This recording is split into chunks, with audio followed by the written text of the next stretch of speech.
Kawikaan, Kabanata 1, Talata 1 hanggang 33.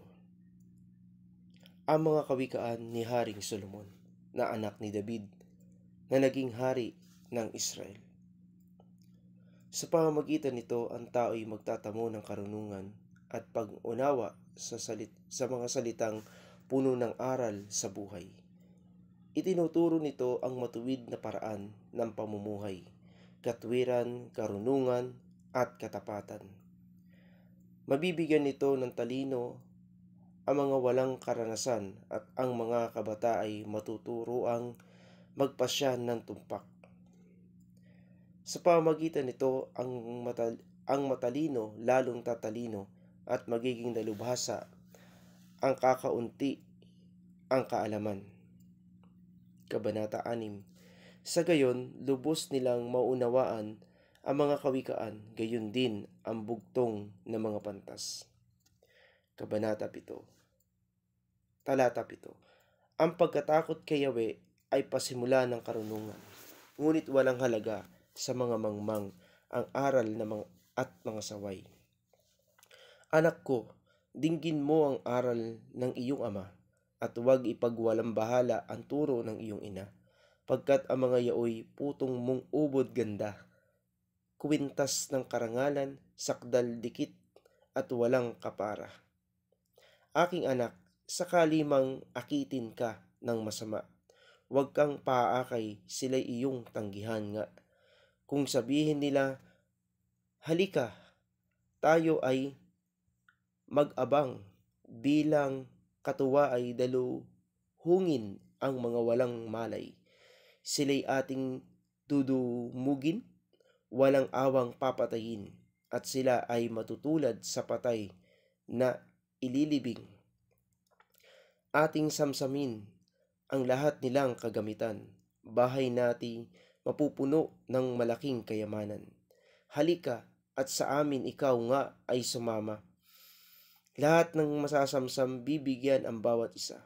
Aking anak, sa kanila ay iwasan mong makisama. Umiba ka ng landas mo, papalayo sa kanila. Ang lagi nilang hangad gumawa ng kasamaan, sa tuwin na ang bisig ay nakahanda sa pagpatay. Sa pag-uumang ng bitag ay walang mangyayari kung nakikita ng ibon na ibig mong mahuli. Ngunit, hindi nalalaman ng gayong mga tao, bitag nila ang sisilo sa sarili nilang ulo. Ganyan ang uuwian ng nabubuhay sa karahasan. Sa ganyan nga magwawakas ang masamang pamumuhay. Karunungan, umaalingaw-ngaw sa mataong lansangan. Tinig niya'y nangingibabaw sa lugar ng pamilihan. Ito'y lumalampas sa mataas na mga muog. Ang ugong niya'y naririnig sa pintuan nitong lunsod. Taong mangmang, walang hustong kaalaman.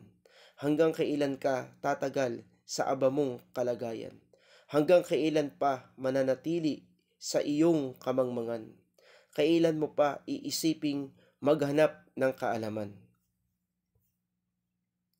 Ang payo ko ay pakinggan ninyo at dinggin ang aking saway. Sa inyo ang diwa ko at ang aking kaalaman. Patuloy nga itong aking sa inyo ay panawagan, ngunit hindi ninyo pansin pati ang aking mga saway.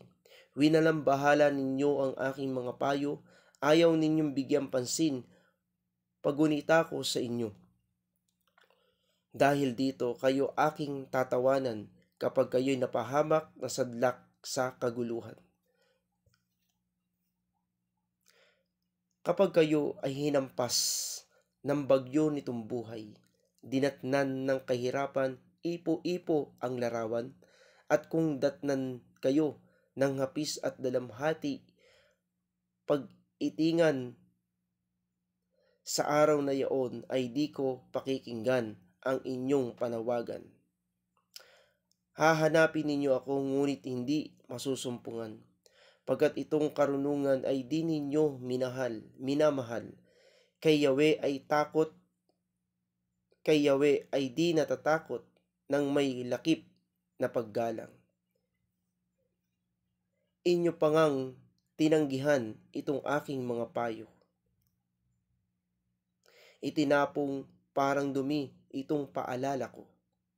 Kaya nga inyong aanihin ang bunga ng inyong gawa, at kayo ay uusigin ng nasa ninyong ubod sama. Katigasan ng ulo ang papatay sa mangmang, sa dusa ay masasadlak sa kawalan ng kaalaman. Ngunit ang makinig sa akin mananahan ng tiwasay, mabubuhay ng payapa, malayo sa katakutan.